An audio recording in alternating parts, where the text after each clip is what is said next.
สีเย็นเย็นใส่จอกเราเย็นบ่ต้องมีโซดาเจ้าของห้านพะแนมเบิ่งหน้าว่าเฮาเป็นบ้าหรือว่าเป็นหยังน้อ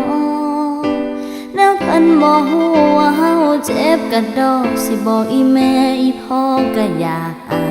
ยก็ย้อนผู้บ่าวของน้องเขาเบิดใจสิกลับจังใดดึงจังใดก็บ่อยู่เสียงอ้ายเว้ากับน้องว่าเฮาไปต่อบ่ได้ชาติหน้าตอนบ่ายๆจังพอกันเด้อชาติหน้าบ่มีน้องขอชาตินี้ได้บ่น้ออ้ายขอห้องจากใจคันเป็นไปได้อย่าทิ้งกันเด้อเจ็บบ่มีบ่อนไว้ชาติหน้าตอนบ่ายที่อายเสนอน้ำตาสั่งได้สั่งเฟอปั๊มปั๊มเปอเปอเสใส่หานเรา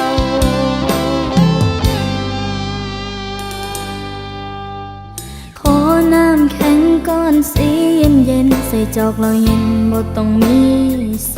ดาเจ้าของห้านพะแนมเบิ่งหน้าว่าเฮาเป็นบ้าหรือว่าเป็นหยังน้อแล้วเพิ่นบ่ฮู้ว่าเฮาเจ็บกะดอกสิบอกอีแม่อีพ่อก็อยากอายก็ย้อนผู้บ่าวของน้องเขาเบิดใจสิกลับจังใดดึงจังใดก็บ่อยู่เสียงอ้ายเว้ากับน้องว่าเฮาไปต่อบ่ได้ชาติหน้าตอนบ่ายๆจังพอกันเด้อชาติหน้าบ่มีน้องขอชาตินี้ได้บ่น้ออ้ายขอห้องจากใจคันเป็นไปได้อย่าทิ้งกันเด้อเจ็บบ่มีบ่อนไว้ชาติหน้าตอนบ่ายที่อายเสนอ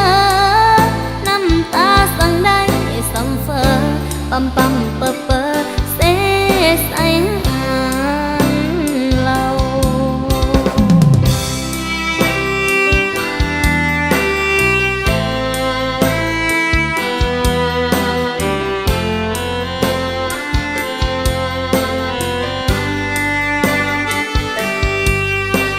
เสียงอ้ายเว้ากับน้องว่าเฮาไปต่อบ่ได้ชาติหน้าตอนบ่ายๆจังพอกันเด้อชาติหน้าบ่มีน้องขอชาตินี้ได้บ่น้ออ้ายขอห้องจากใจคันเป็นไปได้อย่าทิ้งกันเด้อเจ็บบ่มีบ่อนไว้ชาติหน้าตอนบ่ายที่อายเสนอน้ำตาสั่งได้สั่งเฟอปั๊มปั๊มเปอเปอเสใส่หานเราชาติหน้าบ่มีน้องขอชาตินี้ได้บ่น้ออ้ายขอห้องจากใจคันเป็นไปได้อย่าทิ้งกันเด้อเจ็บบ่มีบ่อนไว้ชาติหน้าตอนบ่ายที่อายเสนอน้ำตาสั่งได้สั่งเฟอปั๊มปั๊มเปอเปอเสใส่หานเรา